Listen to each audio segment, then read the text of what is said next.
각 시대의 대쟁투 제6장 후스와 제롬. 보헤미아의 진리의 옹호자.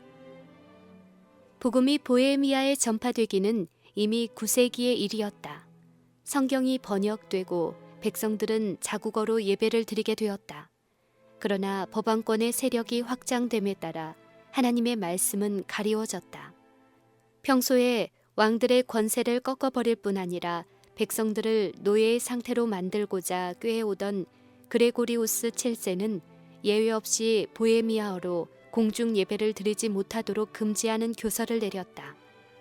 전능하신 하나님께서는 알아듣지 못하는 방언으로 예배를 드리기를 원하신다. 이 법칙을 따르지 않기 때문에 많은 악과 이단이 생기게 되었다고 법왕은 선포하였다. 그와 같이 로마는 하나님의 말씀의 빛을 꺼버리고 백성들을 암흑 가운데 가두어 두도록 명령하였다. 그러나 하나님께서는 다른 기구를 통하여 교회를 보존하시고자 계획하셨다. 프랑스와 이탈리아에서 박해를 만나 쫓겨난 많은 왈덴스와 알비젠스인들이 보헤미아로 피난하였다. 비록 그들은 그곳에서 공공연하게 전도하지 못하였으나 은밀한 가운데서 열심히 활동하였다. 그리하여 참된 신앙이 여러 세기를 통하여 보존되어 왔다.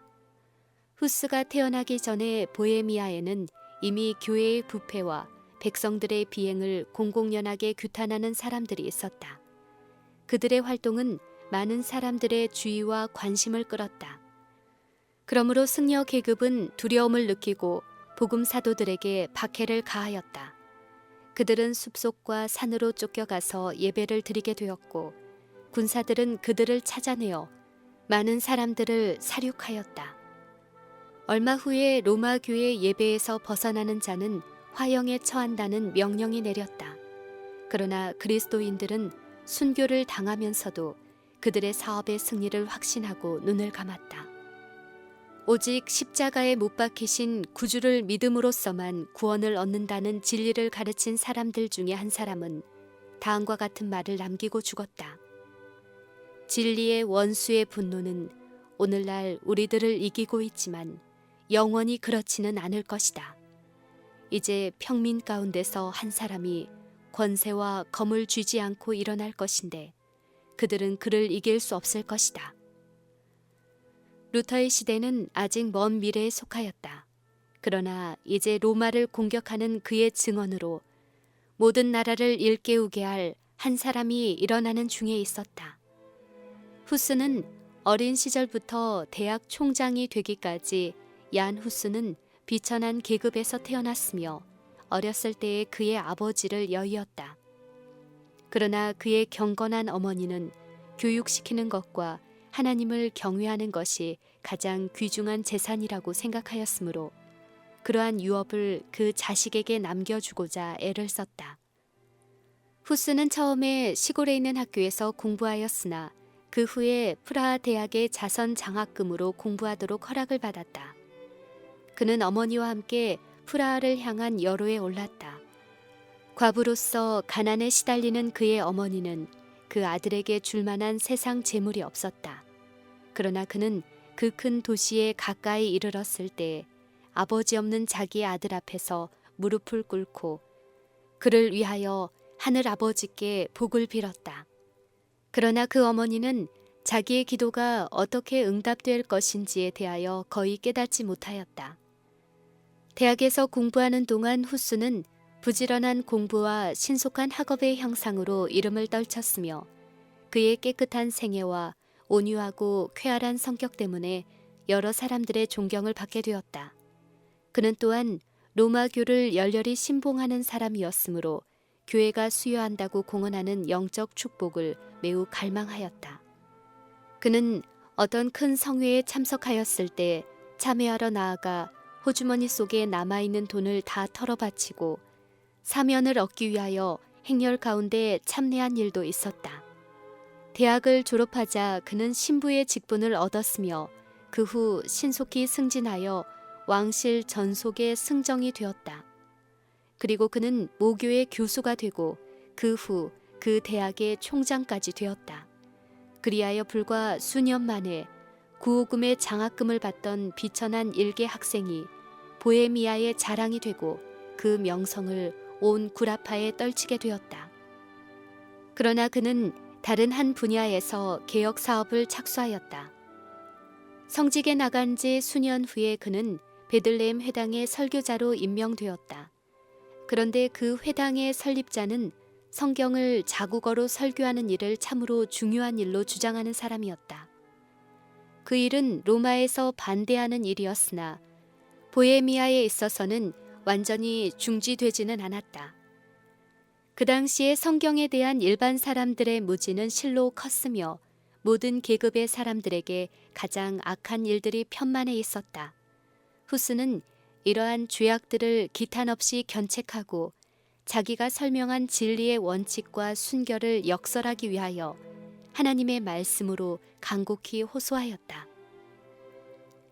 개혁주의로 전향함.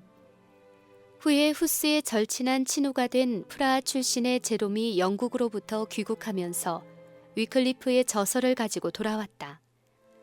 위클리프의 가르침으로 개종한 영국 왕후는 본래 보헤미아의 공주였으므로 그의 가마로 말미암아 보헤미아에는 개혁자의 저술이 널리 유포되었다. 후스는 그러한 저술들을 흥미있게 읽었다. 그는 그 저자가 진실한 그리스도인이라고 믿었으며 위클리프가 주장하는 개혁주의에 찬동하게 되었다. 비록 후스 자신은 깨닫지 못하였으나 이때에 그는 그를 로마로부터 멀리 떨어지도록 인도할 길에 들어섰던 것이다. 그때 프라하에 영국으로부터 학식 있는 두 사람이 왔다.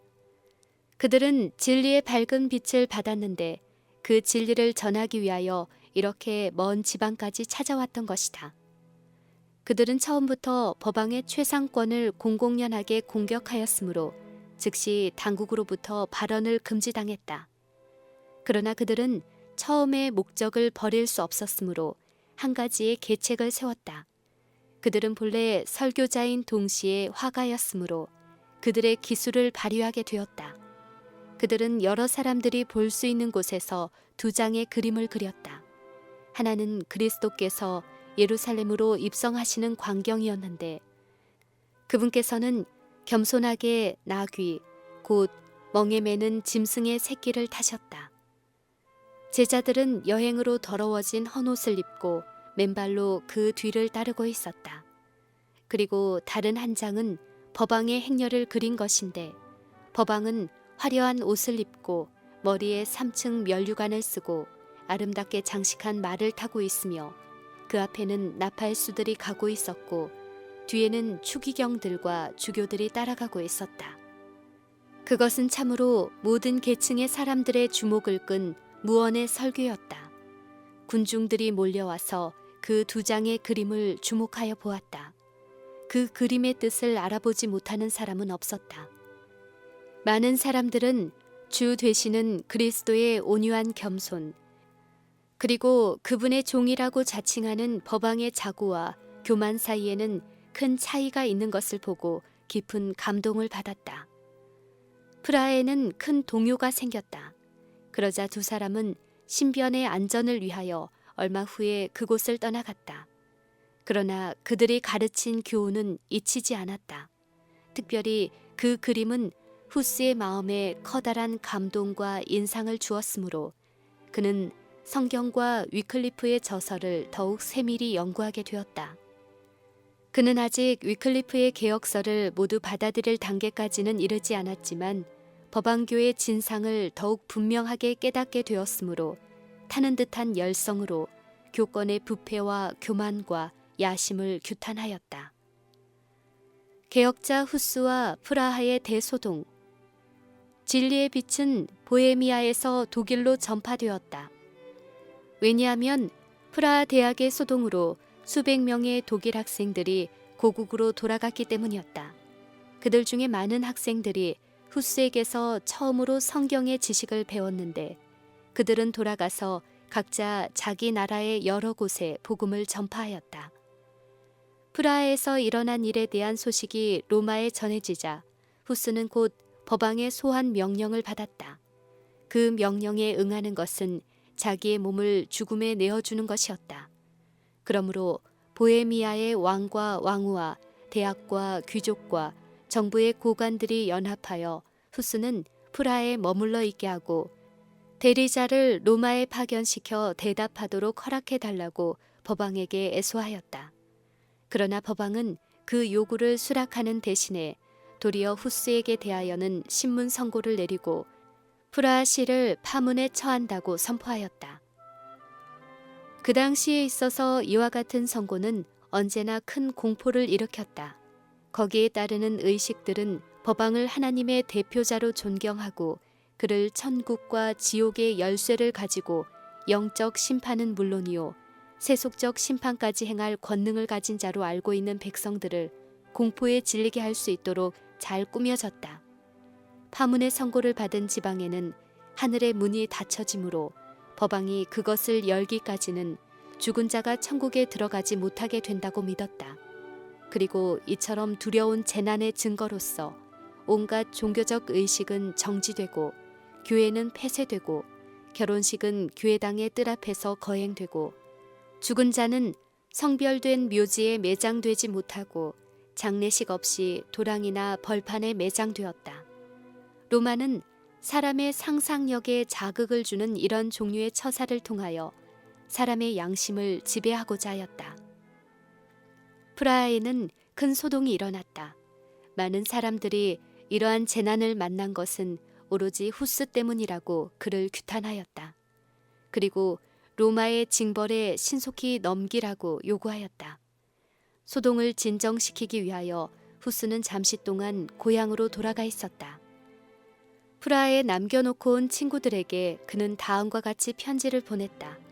내가 그대들을 떠나온 것은 나쁜 마음을 품은 자들에게 영원한 죄의 선고를 자취하지 않도록 하고 경건한 사람들에게는 고난과 박해가 이르지 않도록 하기 위하여 예수님의 교훈과 모본을 따라서 행한 것뿐이다. 그리고 나는 경건치 않은 신부들이 그대들 가운데서 더 오랫동안 하나님의 말씀을 계속하여 금지할지도 모른다고 염려한 나머지 잠시 동안 물러나온 것뿐이다. 나는 거룩한 진리를 거절함으로 그대들을 떠나온 것이 아니다. 나는 하나님의 도우심으로 진리를 위하여서는 죽음도 사양치 아니한다. 그러나 후스는 자기의 활동을 그치지 아니하고 각지로 다니며 진리를 갈급하는 사람들에게 복음을 전하였다. 법왕이 복음을 감추어 버리고자 취한 조치는 도리어 그것을 더 널리 전파하는 방편이 되었다. 우리는 진리를 거스려 아무것도 할 수 없고 오직 진리를 위할 뿐이다. 그 당시에 후스의 마음에는 일종의 번민이 있었을 것이다. 비록 교회는 위협으로 그를 억누르고자 했지만 그는 아직까지 교회의 권위를 부인하지 않았다. 그에게 있어서 로마 교회는 여전히 그리스도의 배우자요, 법왕은 하나님의 대표자요, 대리자였다. 후스가 싸움의 대상으로 삼고 있는 것은 권위의 악용이었지 원칙 그 자체는 아니었다. 이 사실은 그가 가지고 있는 신념과 그의 양심의 주장 사이에 무서운 갈등을 일으켰다. 자기가 그렇다고 믿은 대로 로마 교회의 권위가 정당하고 그릇됨이 없는 것이라면 어찌하여 거기에 불순종해야 한다고 느껴지는가? 그는 복종하는 것이 죄가 된다는 사실을 깨달았다. 그런데 어찌하여 소위 흠이 없는 교회에 복종하는 것이 그런 결과를 가져오는가? 이것이 바로 그가 해결할 수 없는 문제였고 그를 언제나 번민하게 하는 의문이었다. 그가 궁리에 낼 수 있었던 가장 가능한 해답은 일찍이 구주 당시에 그랬었던 것처럼 교회 제사장들이 악한 사람들로 바뀌어져서 그들의 합법적인 권위를 불법적인 목적을 위하여 이용하고 있다는 점이었다.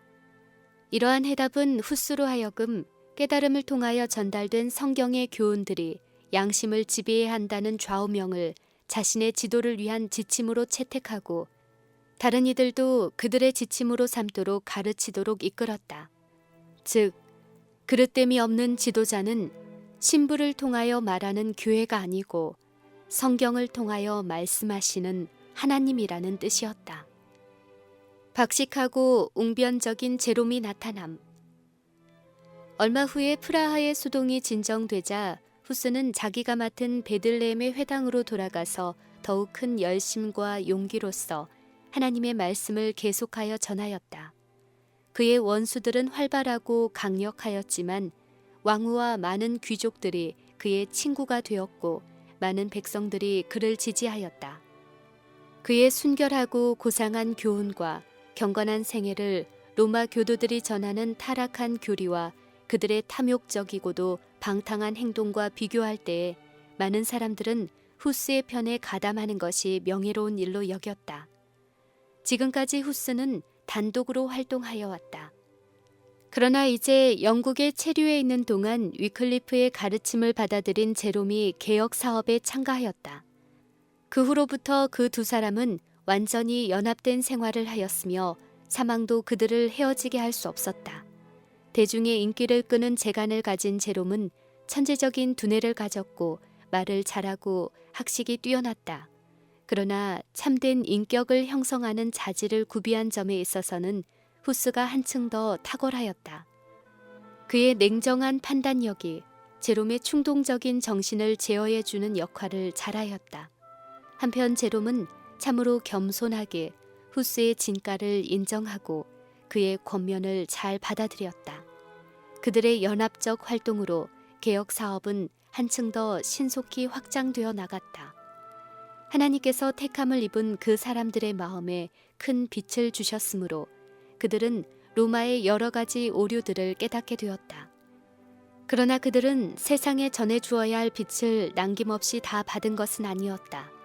이러한 종들을 통하여 하나님께서는 사람들을 로마 교회 흑암에서 나오도록 인도하고 계셨다. 그러나 그들은 온갖 큰 장애를 만나야 할 것이었으므로 하나님께서는 그들이 감당할 수 있을 만큼 그들을 한 계단씩 한 계단씩 인도하여 내셨다. 그들은 모든 빛을 한꺼번에 받을 수 있는 준비가 되어 있지 않았다. 정오의 햇빛과 같이 눈부시게 밝은 빛이 주어졌었더라면 암흑 속에 오랫동안 갇혀 있었던 사람들처럼 그들은 돌아서게 되었을 것이다. 그러므로 하나님께서는 지도자들에게 사람들이 받을 수 있을 정도로 조금씩 빛을 나타내 주셨다. 시대가 지나감에 따라 충성된 일꾼들이 차례로 일어나서 사람들을 차츰 깊은 개혁의 길로 인도하였던 것이다.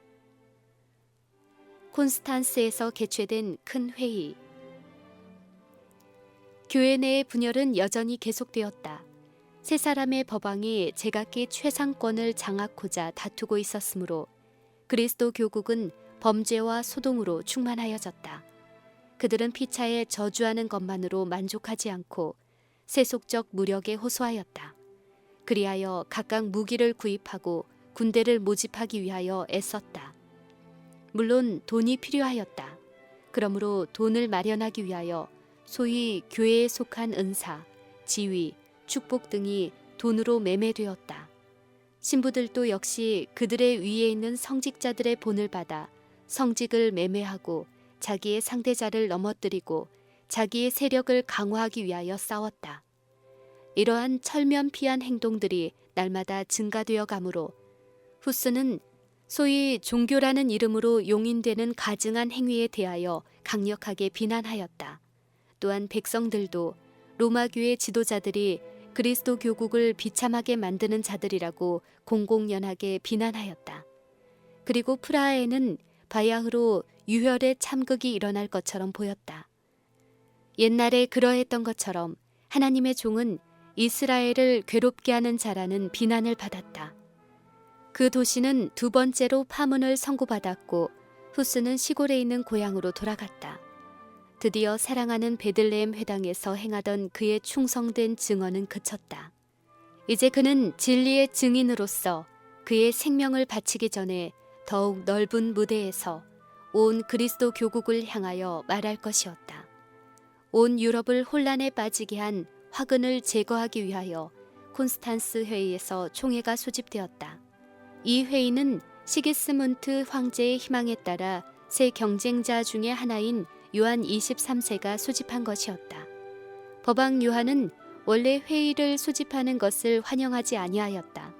왜냐하면 그는 인격과 정책에 있어서 당시의 교인들에게뿐 아니라 타락한 주교들로부터도 힐책과 비난을 받을 정도였기 때문이었다.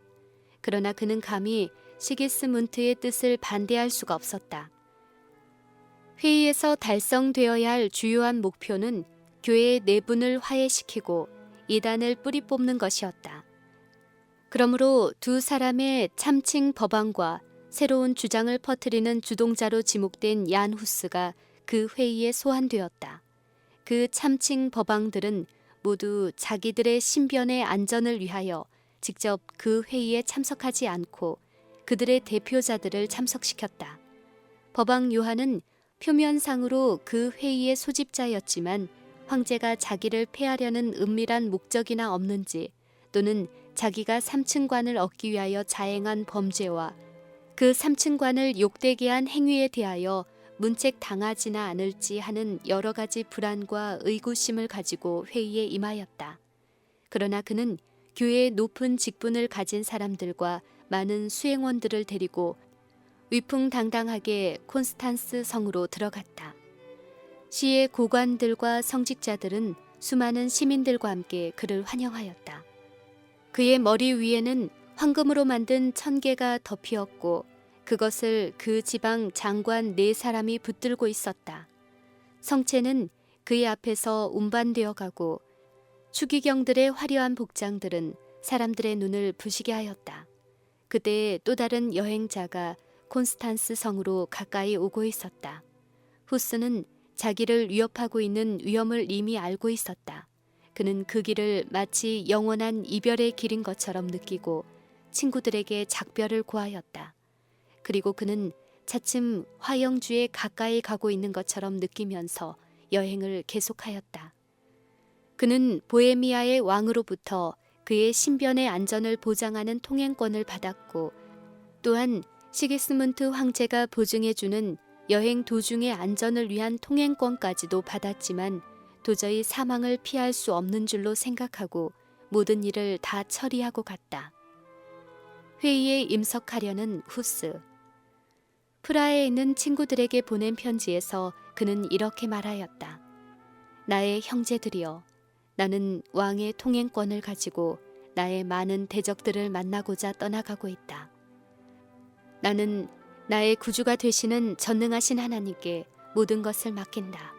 내가 능히 저들을 대항할 수 있도록 나의 입에 하나님의 지혜와 그분의 신중하신 정신을 넣어 주시기를 간구하고 있는 그대들의 열렬한 기도를 하나님께서 응답하실 줄로 나는 믿는다.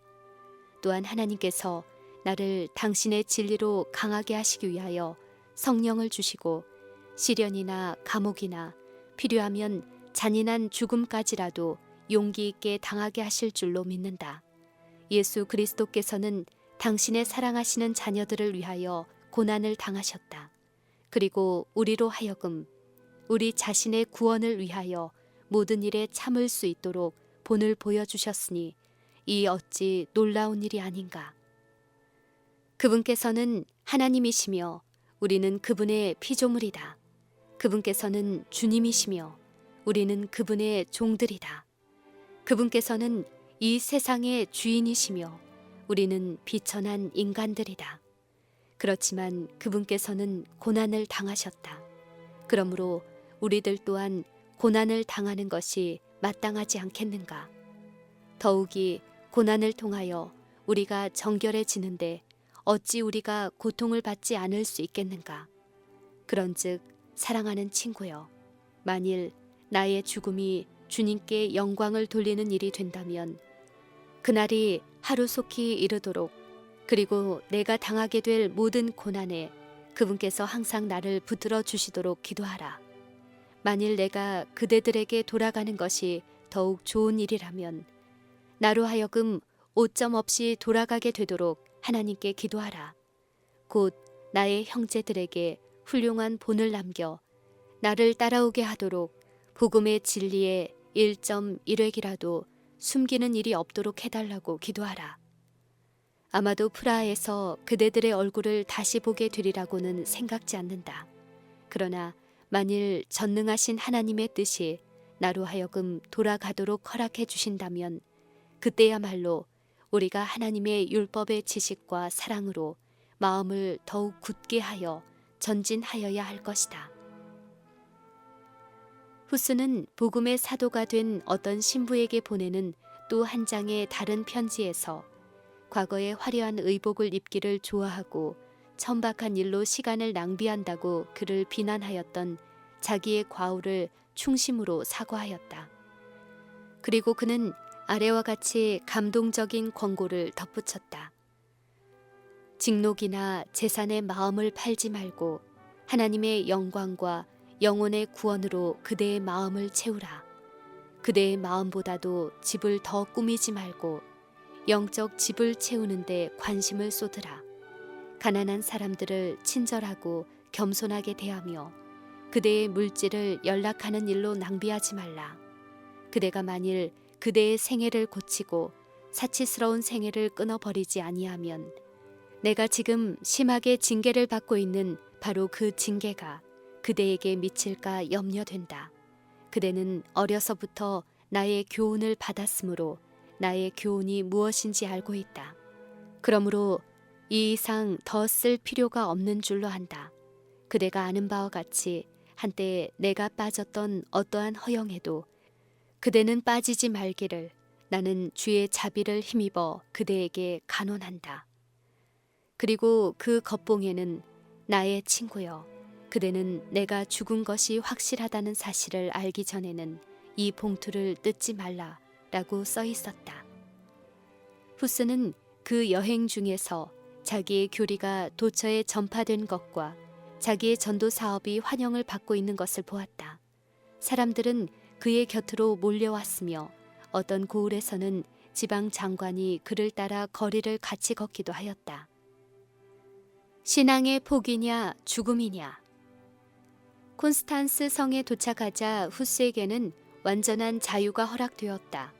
황제의 통행권에는 다시 법왕의 개인적인 보증이 첨부되었다. 그러나 이 엄숙하게 반복된 보증도 무시되고 얼마 후에 그 개혁자는 법왕과 추기경들의 명령으로 체포되었다. 그는 곧 불결하고 음침한 감옥에 갇히게 되었다. 그 후에 그는 라인강 건너편에 있는 튼튼한 성 안으로 이송되어 죄수로 수감되었다. 이러한 법왕의 배반은 법왕 자신에게도 유익이 되지 못하였으며 오래지 아니하여 그 법왕도 또한 그 동일한 장소에 갇히게 되었다. 그는 회의석상에서 살인, 성직 매매, 간음, 그 외에도 말할 수 없이 더러운 죄악을 범한 것이 밝혀졌다. 그리하여 그는 회의의 선고로 3층 면류관을 박탈당하고 동시에 옥에 갇히게 되었다. 그리고 참칭 법왕들도 폐위당하고 새로운 법왕이 선정되었다. 후스가 개혁을 요구하며 신부들을 비난해왔던 죄들보다 더 큰 죄를 법왕 자신이 범했지만 법왕을 파면시킨 바로 그 동일한 회의는 이제 이 개혁자를 처치해 버리기로 하였다. 후스의 투옥은 보헤미아 사람들의 큰 분노를 일으켰다. 유력한 귀족들이 대회의 석상에서 이러한 횡포한 행위에 대하여 이의를 제기하였다. 자기가 발행한 통행권이 침해당하는 것을 좋아하지 않는 황제는 후스에 대한 조치에 반대하였다. 그러나 개혁자의 원수들은 악독하고 완고하였다. 그들은 황제의 편견과 그의 공포심과 교회에 대한 그의 열성 등을 들어 황제에게 호소하였다. 그들은 비록 황제나 국왕으로부터 통행권을 받은 자일지라도 그가 이단이거나 이단의 혐의를 받은 자일 경우에는 그로 더불어 맺은 약속이 이행될 수 없다라는 것을 입증하기 위하여 장황한 이론을 펴놓았다. 그리하여 그들이 득의했다. 감방의 습기와 불결한 공기 때문에 열병에 걸려서 거의 죽음 직전에 놓여 있었지만 마침내 후스는 대회의에 끌려 나왔다. 그는 무거운 쇠사슬에 매인 채로 황제 앞에 섰다. 이 황제는 일찍이 자기의 명예와 훌륭한 신앙으로 후스를 보호해 주기로 서약한 바로 그 사람이었다. 긴 신문을 통하여 후스는 확고부동하게 진리를 주장하였다. 그는 이제 그곳에 열석한 교회와 정부의 고관들 앞에서 거리낌 없이 교권의 부패를 규탄하였다. 자기의 교리를 취소하든지 죽음을 택하든지 둘 중에 하나를 선택하라고 했을 때 그는 순교자의 운명을 수락하였다. 하나님의 은혜가 그를 붙들었다. 그가 최후의 선고를 받기 전에 있은 고난의 몇 주일 동안에 그에게는 하늘의 평화가 마음에 충만하여졌다. 그는 한 친구에게 다음과 같이 편지하였다. 나는 옥중에서 내일 사형 선고가 내릴 것을 기다리면서 쇠사슬에 매인 손으로 이 편지를 쓴다. 우리가 그리스도의 도우심으로 내세의 귀한 화평 중에서 다시 만나게 될 때 그대는 하나님께서 나를 위하여 어느 정도의 자비를 베푸신 것과 내가 당한 시험과 시련 중에서 얼마나 효과적으로 나를 도우셨는가를 알게 될 것이다. 음산한 옥중에서 그는 참된 신앙의 승리를 미리 보았다. 꿈 가운데 그는 자기가 복음을 전하던 프라하의 교회당으로 돌아가서 그가 벽에 그렸던 그리스도의 그림들을 법안과 주교들이 지워버리는 것을 보았다. 이 광경은 그를 괴롭게 하였다. 그러나 그 다음 날에 그는 더욱 많은 화가들이 더욱 찬란한 채색으로 더욱 많은 그림들을 그리고 있는 것을 보았다. 일을 마치자마자 그 화가들은 수많은 사람들에게 둘러싸여 자, 이제는 법왕이든지 감독이든지 와보라. 그들이 더 이상 다시는 이 그림들을 지우지 못할 것이다. 라고 부르짖었다. 개혁자는 그가 꾼 꿈에 관하여 나는 그리스도의 상을 결단코 지워버릴 수 없다는 것을 확신한다. 그들은 그것을 소멸시켜 버리고자 했지만 나보다 훨씬 더 유력한 전도자들로 말미암아 그것은 모든 사람의 마음에 새롭게 그려질 것이다. 라고 말하였다. 후스의 장렬한 최후.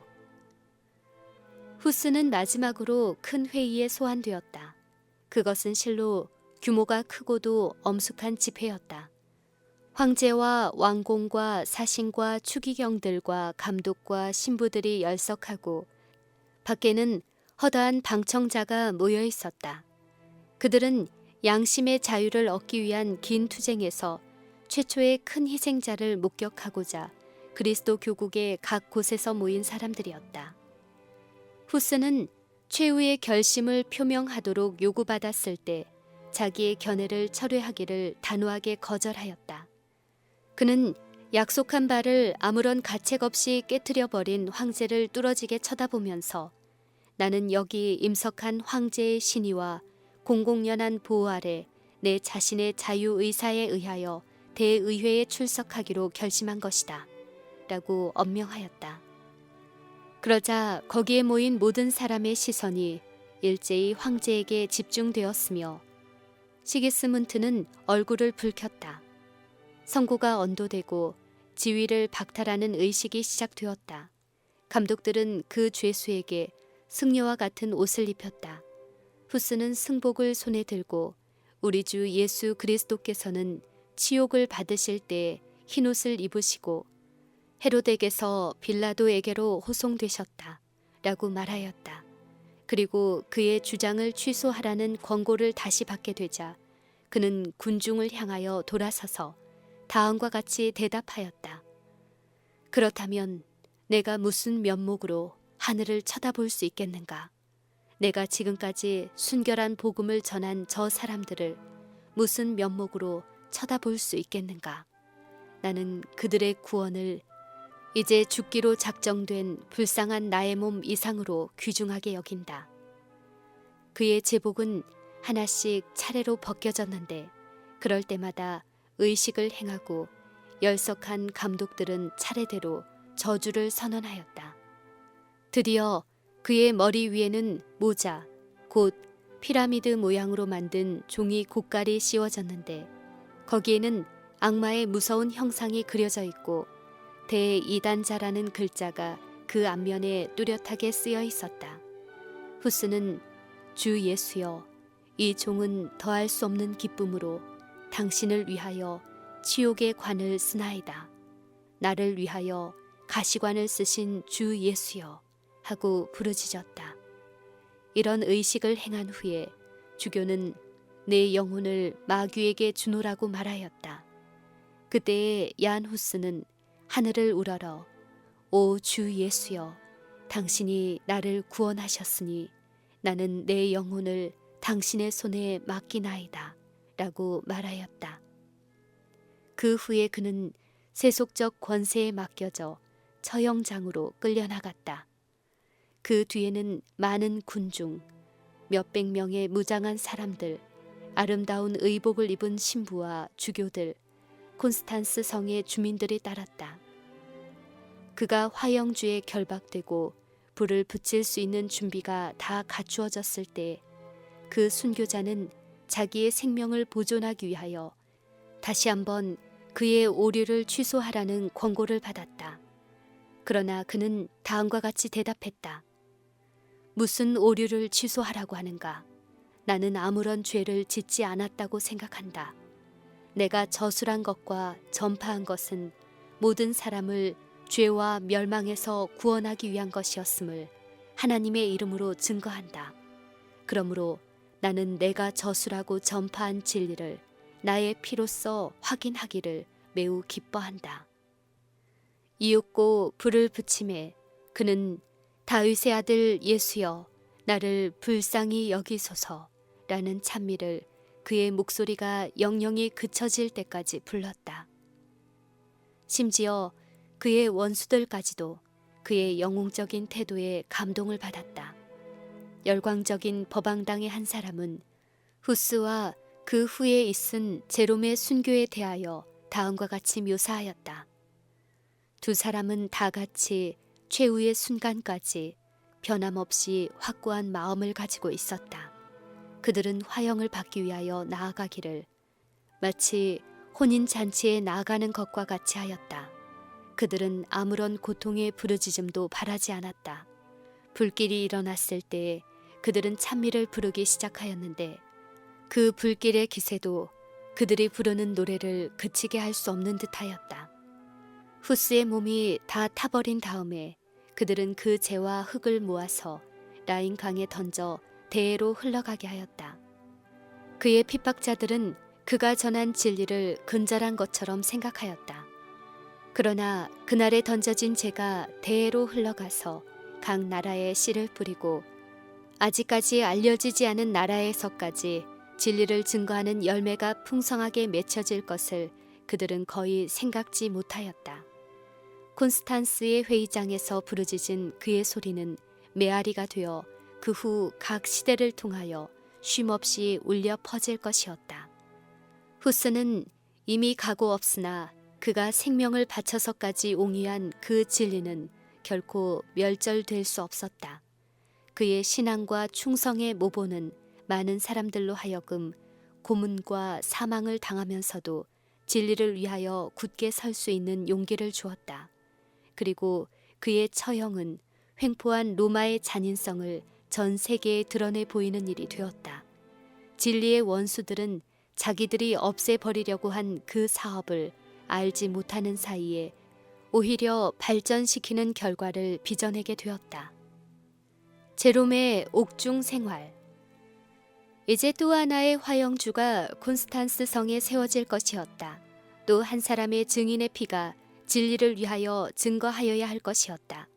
제롬은 후스가 대회에 나아갈 때에 그와 작별하면서 그에게 용기와 확고한 태도를 가지라고 권면하고 만일 그에게 위험이 있을 때에는 즉시 도와주겠노라고 하였다.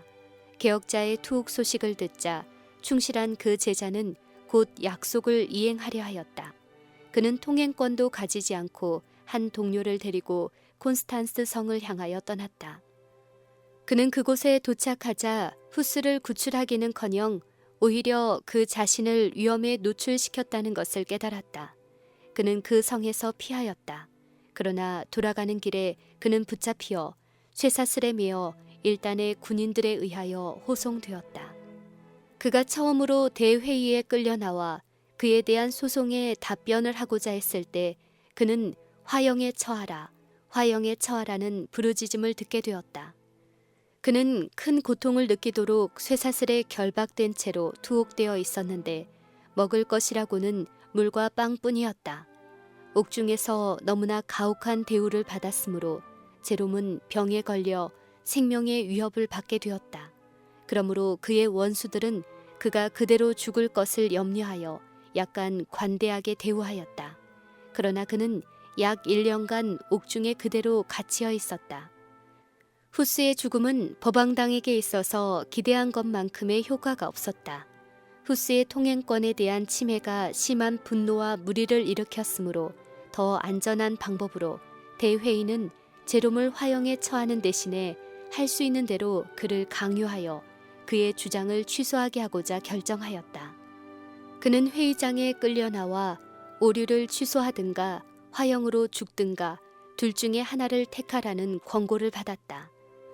그가 당한 무서운 고난을 생각해보면 수감 초기에 죽는 것이 도리어 그에게는 동정 깊은 처사라고 할 수 있었을 것이었다.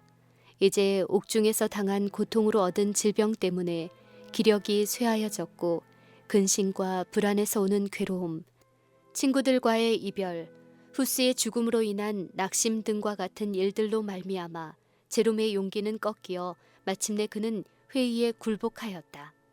그는 카톨릭의 신앙을 굳게 지킬 것을 서약하고 위클리프와 후스가 가르친 교리 중 소위 신성한 진리, 이외의 것을 정죄한 회의의 결의를 수락하였다.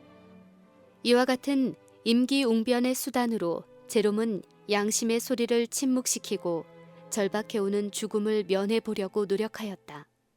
그러나 감방의 정막 속에서 그는 자기가 한 일이 무엇임을 분명히 알게 되었다. 그는 후스의 충성과 용기에 대하여 생각하였다. 그것에 비교해서 진리를 거부한 자기의 무가치한 행동을 숙고하였다. 그는 자기가 섬기기로 서약한 거룩하신 주님, 자기를 위하여 십자가의 죽음까지 참으신 주님을 생각하였다. 신앙을 취소하기 전에는 온갖 고난 중에도 하나님의 은혜의 확증으로 말미암는 위로가 있었지만 이제는 그의 마음속에 오직 후회와 의욕과 고민만이 남아있음을 깨닫게 되었다. 그리고 그가 로마 교와 화해하려면 아직도 여러 번 신앙의 취소를 하지 않으면 안 된다는 것을 알았다. 그가 나아가는 길은 완전한 배도로 끝날 것이었다. 그는 잠깐 동안의 고난을 면하기 위하여 자기의 주님을 부인하지 않기로 결심하였다. 후스의 뒤를 따른 제롬. 그는 곧 다시 회의에 끌려 나왔다. 그의 재판관들은 그의 굴복으로 만족하지 못하였다. 피에 목마른 저들은 후스의 죽음으로 자극을 받아 새로운 희생자를 요구하게 되었다. 제롬은 진리를 완전히 버리지 않으면 생명을 보존할 수 없게 되었다. 그러나 제롬은 그 신앙을 고백하는 동시에 자기 형제 순교자의 뒤를 따라 화형을 당하기로 굳게 결심하였다.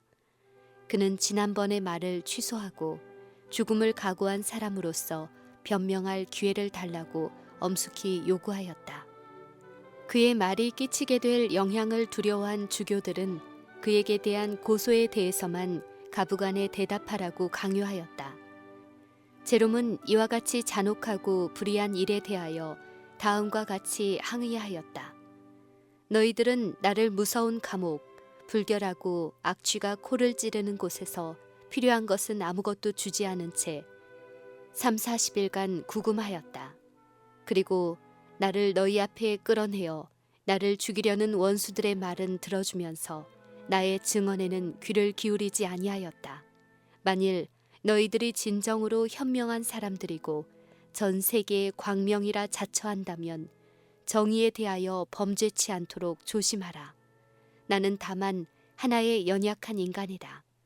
나의 생명은 별로 중요하지 않다. 내가 불의한 선고를 하지 않도록 너희들에게 권고하는 것은 나 자신을 위하여 하는 것보다 너희들을 위하여 하는 것이다. 그의 요구는 마침내 수락되었다. 제롬은 재판관들 앞에서 무릎을 꿇고 성령이 자기의 생각과 말을 제어해 주심으로 주님을 욕되게 하거나 한마디라도 진리에 어그러지는 말을 하지 않게 해달라고 하나님께 기도하였다. 이날에 그에게는 초대 교회의 사도들에게 주신 바 언약 곧 너희가 나를 인하여 총독들과 임금들 앞에 끌려가리니 이는 저희와 이방인들에게 증거가 되게 하려 하심이라. 너희를 넘겨줄 때에 어떻게 또는 무엇을 말할까 염려하지 말라. 그때에 무슨 말할 것을 주시리니 말하는 이는 너희가 아니라 너희 속에서 말씀하시는 자 곧 너희 아버지의 성령이시니라. 라고 하신 그 언약이 성취되었다. 제롬의 말은 그의 원수들까지도 경탄케 하고 놀라게 했다.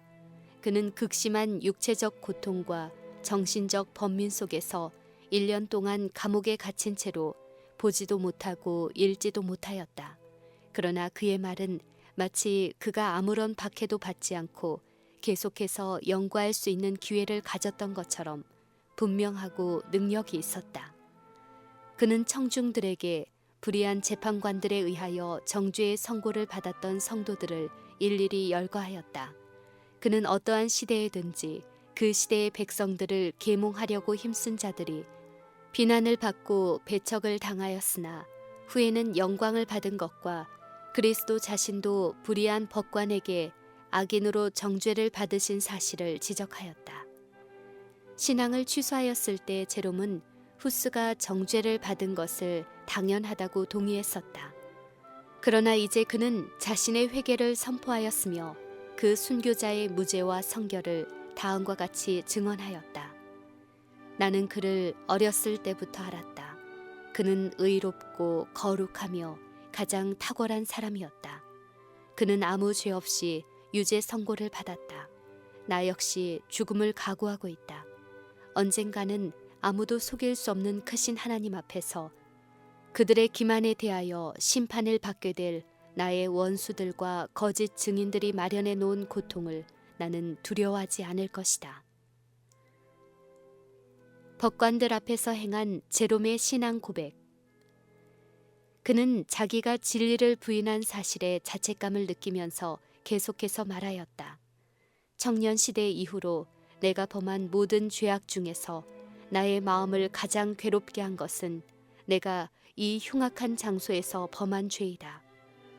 이곳에서 나는 나의 스승이요 친구인 거룩한 순교자 얀 후스와 위클리프에 대하여 내린 간악한 선고를 시인하였다.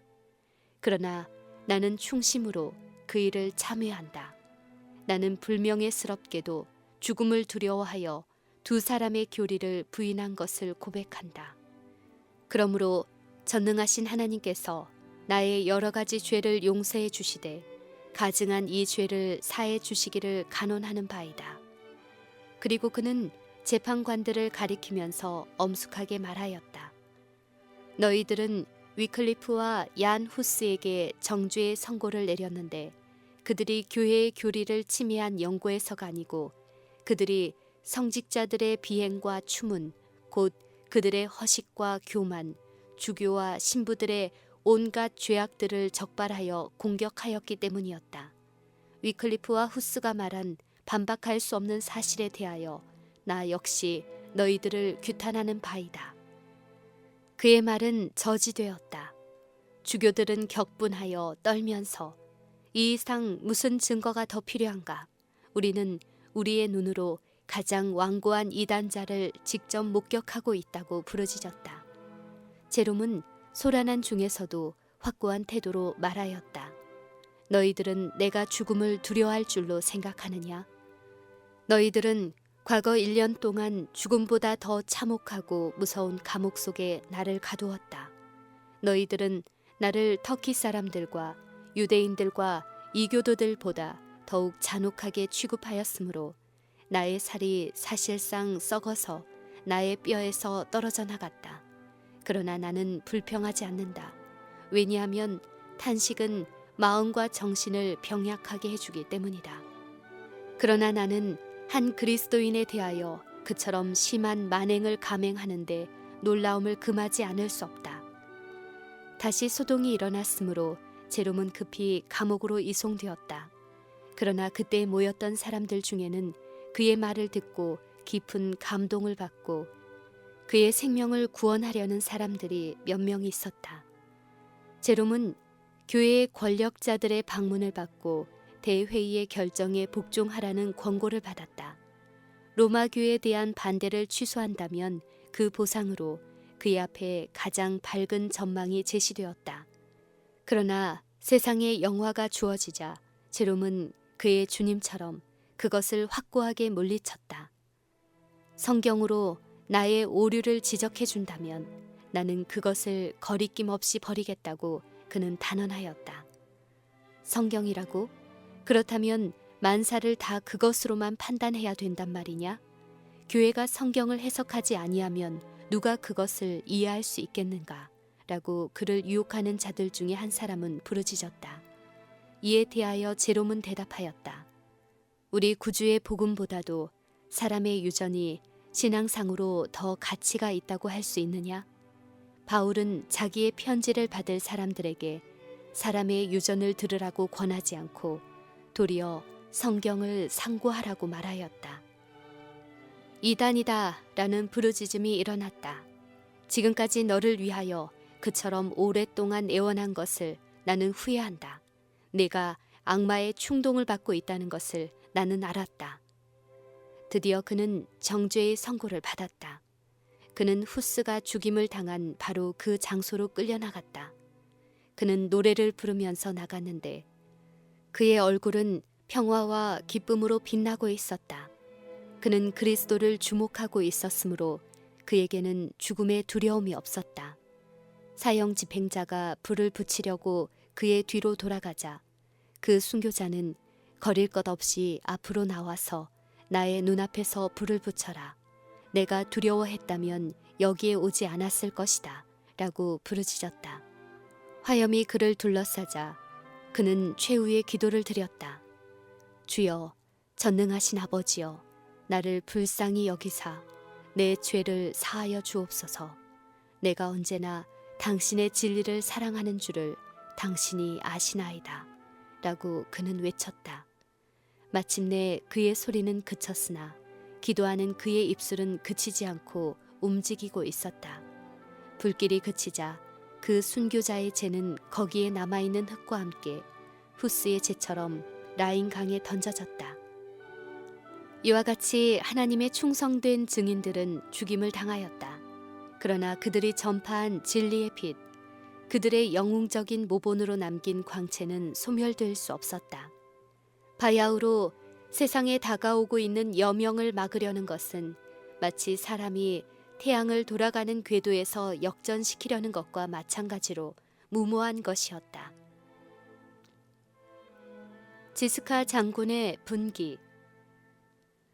후스의 처형은 보헤미아의 분노와 공포의 불길을 일으켰다. 온 국민은 후스가 승려들의 적의와 황제의 배신으로 희생되었다는 것을 알게 되었다. 그는 충성된 진리의 교사였음이 사람들에게 알려졌으며 그에게 사형 언도를 내린 대회의는 살인죄를 범하였다는 비난을 받았다. 그의 교리는 어느 때보다 더욱 큰 관심을 끌었다. 법왕은 위클리프의 저서들을 정죄하고 불태워버리라는 조서를 내렸었다.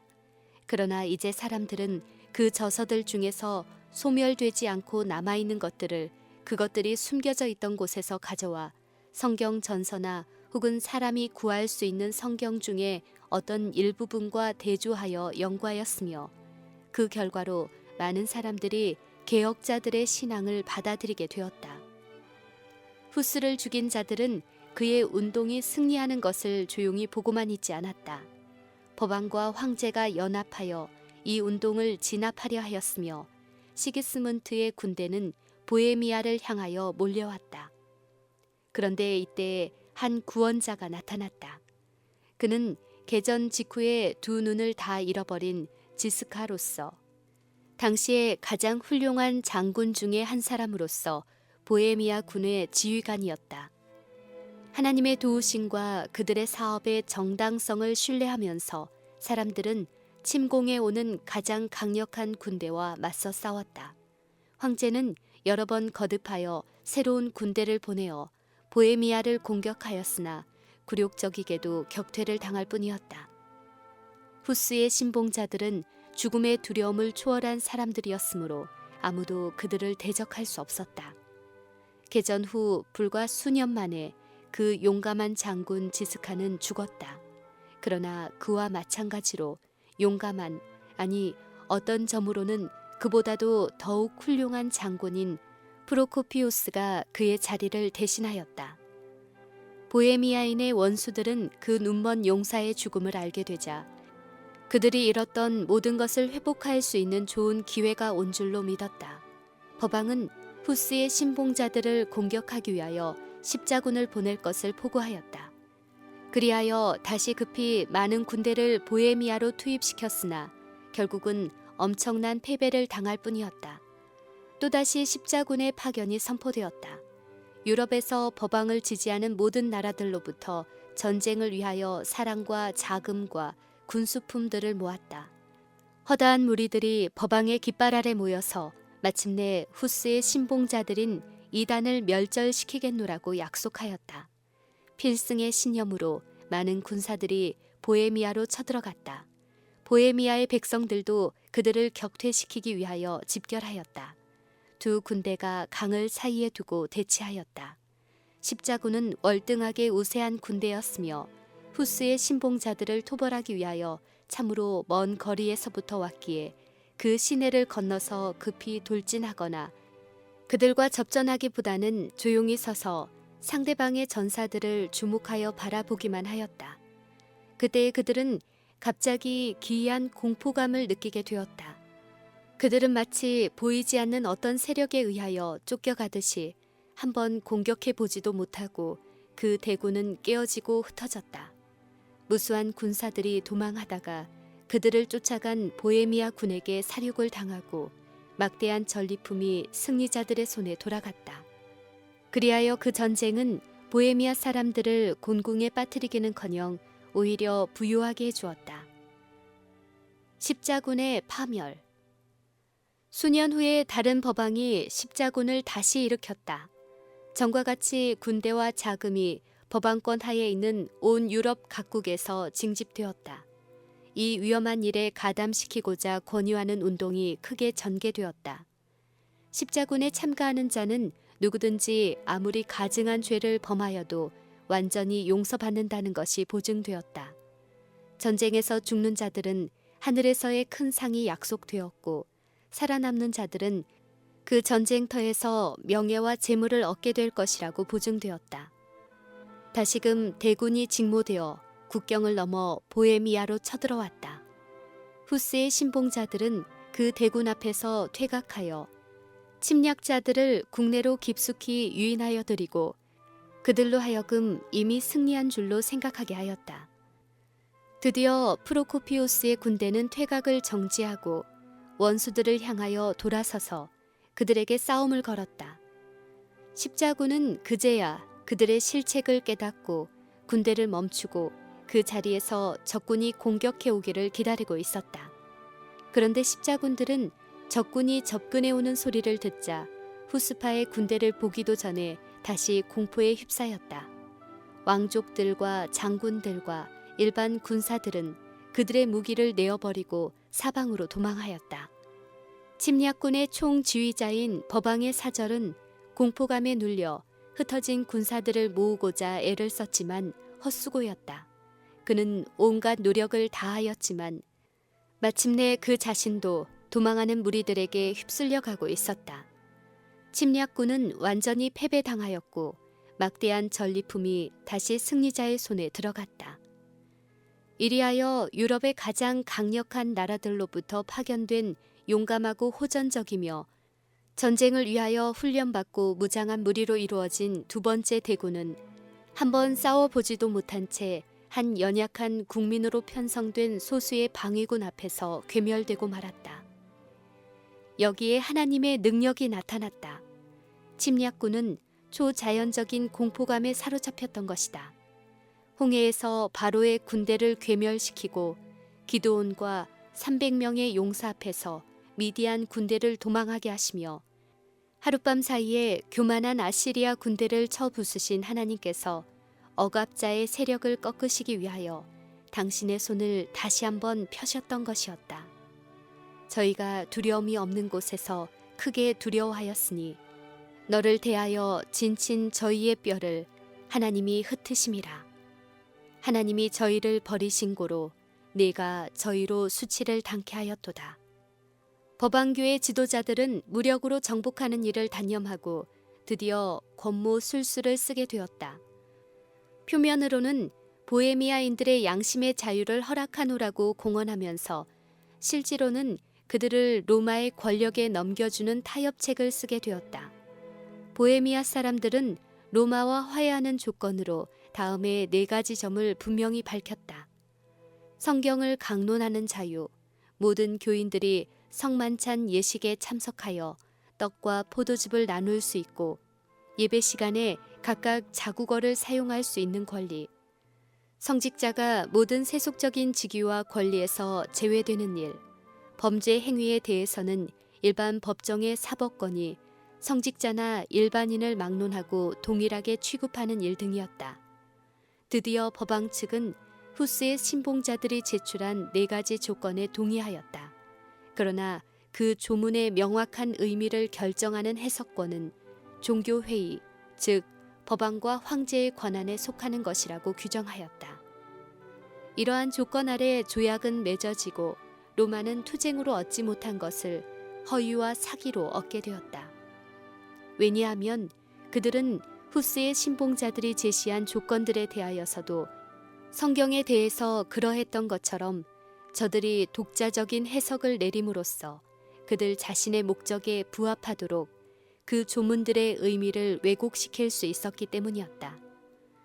대부분의 보헤미아인들은 그 조약이 그들의 자유를 박탈하는 것이라고 생각하였으므로 그것에 동의할 수 없었다. 그리하여 불화와 분열이 생기고 나중에는 투쟁과 유혈 사태까지 빚어졌다. 이 내란으로 인하여 고상한 프로코피우스 장군은 죽고 보헤미아인의 자유는 없어졌다. 후스와 제롬을 배반한 시기스문트가 보헤미아의 왕이 되었으며 그는 보헤미아인의 권리를 옹호하겠노라고 한 자신의 서약에도 불구하고 법왕권의 확립에 진력하였다. 그러나 그가 로마를 추종함으로 얻은 것은 별로 없었다. 20년간의 그의 생애는 수고와 위험으로 충만하였다. 오랫동안의 쓸데없는 전투로 그의 군대는 쇠잔하여졌고 그의 재물은 고갈되었다. 그는 1년을 통치한 후에 국가를 내란 일보 직전에 버려둔 채 불명예로 낙인 찍힌 이름을 후손들에게 물려주면서 죽었다. 보헤미아인의 인내와 기대. 소란과 쟁투와 유혈 사태가 오랫동안 계속되었다. 외국의 군대가 다시 보헤미아에 침입하였고 국내의 내부는 계속적으로 나라를 혼란하게 만들었다. 이러한 형편에서 끝까지 복음을 위하여 충성한 사람들은 지독한 박해를 당하였다. 그들의 옛날의 형제들이 로마교와 조약을 맺어 그 오류의 영향을 받고 있을 때 초기의 신앙을 고수하고 있는 사람들은 연합된 형제들이라는 이름으로 특수한 교회를 조직하였다. 이로 인하여 그들은 각층 사람들로부터 저주를 받았다. 그러나 그들의 확고한 태도는 흔들리지 않았다. 그들은 살림과 동굴 속에서 피난처를 찾을 수밖에 없었지만 여전히 하나님의 말씀을 읽고 예배드리기 위하여 함께 모였다.